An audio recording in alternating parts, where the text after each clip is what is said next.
نبی پاک صلی اللہ علیہ وسلم نے فرمایا میں اس بات کا خوف نہیں کرتا کہ میری امت کمزور ہو جائے گی، اس بات کا ڈر نہیں کہ پیسے ختم ہو جائیں گے، نہ یہ خوف ہے کہ بھوکی مرے گی۔ حضور کس بات کا خوف ہے؟ تو نبی پاک نے فرمایا خوف یہ ہے کہ ان کا یقین کمزور ہو جائے گا۔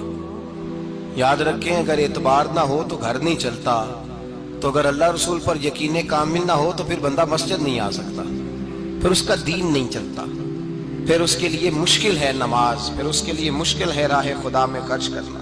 میرے نبی پاک نے فرمایا یوں نہ کہا کر کہ یا اللہ چاہے تو دے چاہے تو نہ دے، جب مالک سے مانگ تو کہا کر یا اللہ تجھی سے مانگنا ہے، میں لے کے اٹھوں گا، تو مجھے دے گا۔ فرمایا جتنا تیرا یقین کامل ہوگا اتنا ہی اللہ تجھے جھولی بھر کے عطا فرمائے گا۔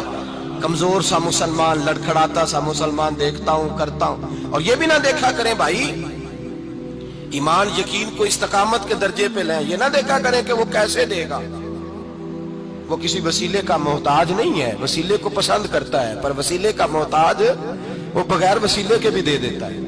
ہر آدمی ماں باپ کے ذریعے پیدا ہوتا ہے، اگر پیدا کرنا چاہے تو جناب عیسیٰ کو بغیر باپ کے پیدا کر دیتا ہے، اگر پیدا کرنا چاہے تو حضرت آدم کو بغیر ماں اور باپ کے پیدا کر دیتا ہے۔ جب یقین رکھیں، یقین قرآن مجید پڑھیے، حضرت موسیٰ علیہ السلام فرعون کے دربار میں کھڑے ہیں، چاروں جانب دشمن ہی دشمن ہے، جادوگر آ گئے، انہوں نے سانپ چھوڑے، حضرت موسیٰ کے ہاتھ میں ڈنڈا تھا، حضرت موسیٰ کہتے ہیں یا اللہ کیا کروں؟ تو اللہ تعالیٰ نے فرمایا اپنا عصا پھینک دو۔ کہنا چاہیے تھا نا کہ یا اللہ ایک ہی تو شے ہے، اتنے سانپ ہے، بچانے کے لیے ڈنڈا ہے وہ پھینک دوں؟ ڈنڈا پھینکا جاتا ہے، سانپ کو دیکھ کر کے قابو کیا جاتا ہے۔ یہ میرا اور آپ کا ذوق ہے نا، لیکن انبیاء کرام کا انداز ملاحظہ کیجئے میرے عزیزو۔ اللہ فرماتے ہیں ڈنڈا اے موسیٰ ڈال دے اپنا عصا، پہلے نہیں فرمایا کہ سانپ بن جائے گا، فرمایا بس تو ڈال دے۔ میں اور آپ ہوتے ہیں تو سانپ سامنے ہے، ڈنڈا ہاتھ میں ہے، ہم کہیں گے عجیب بات ہے، یہی تو دفاع کی چیز ہے، اسی کو ڈال دوں تو بچوں گا کیسے؟ کہا ڈال دو، تو حضرت موسیٰ نے ڈال دیا، کہا میرے رب کا حکم ہے تو میرے لیے بہتر ہی ہوگا۔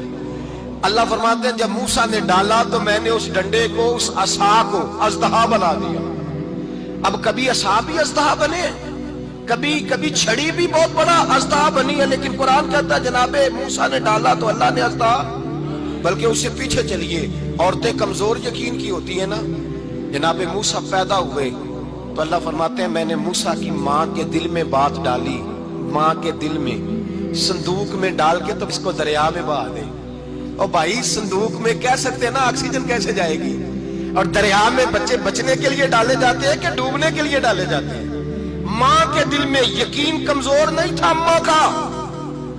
انبیاء کے ماں باپ موحد ہوتے ہیں، دین کو ماننے والے، ماں کے دل میں اللہ نے بات، اللہ قرآن میں کہتے ہیں میں نے وحی کی، میں نے القاء کیا، میں نے بات ڈالی۔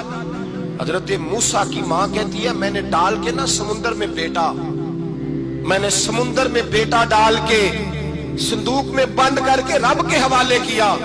آپ فرماتے ہیں میرے مالک کا بھروسہ کیا تو پھر میرے مالک کا کام دیکھو، کمال دیکھو، میں نے دریا میں ڈالا، اللہ نے فرعون کے گھر میں میرے بیٹے کی پرورش کرا دی۔ یہ یقین کہ حضرت موسیٰ کے پاس قوم آئی، قرآن پڑھیے، کہا جناب پانی چاہیے، وَإِذِ اسْتَسْقَىٰ مُوسَىٰ لِقَوْمِهِ، موسیٰ نے اپنی قوم کے لیے پانی مانگا، ہم نے کہا فَانْفَجَرَتْ مِنْهُ اثْنَتَا عَشَرَةَ عَيْنًا، اپنا ڈنڈا پتھر پہ مارو۔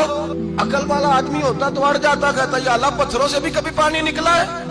اضرب بعصاک الحجر، مارو پتھر پہ ڈنڈا۔ اللہ کے نبی نے منٹ نہیں لگایا، ٹھا کر کے ڈنڈا لگایا، فَانْفَجَرَتْ مِنْهُ اثْنَتَا عَشَرَةَ عَيْنًا۔ اللہ فرماتے ہیں جناب موسیٰ نے ایک عصا مارا، میں نے 12 چشمے جاری کر دیے۔ تو لے تو اللہ کرتا ہے، اللہ کہتا ہے پڑھ نماز روزی دوں گا، کہتا ہے سوچتا ہوں۔ اللہ فرماتے ہیں آجا مسجد میں تیرا ہو جاؤں گا، کہتا ہے دیکھتا ہوں۔ رب فرماتا ہے تو میرے محبوب کی غلامی کر، میں تجھے محبوب بنا لوں گا۔ تو کہتا ہے تھوڑا بڑا ہو کے داڑھی رکھنی ہے، ابھی سیانا ہو کے میں ذرا سرٹیفکیٹ لے لوں اسرائیل سے کہ کتنے سالوں کے بعد آئے گی، پھر شروع کروں گا۔ پروگرام بنا رہا ہے، ابھی تو ارادے میں ہے۔ اللہ کے پیغمبر کا ڈنڈا، اور اس سے زیادہ آگے بات ہو گئی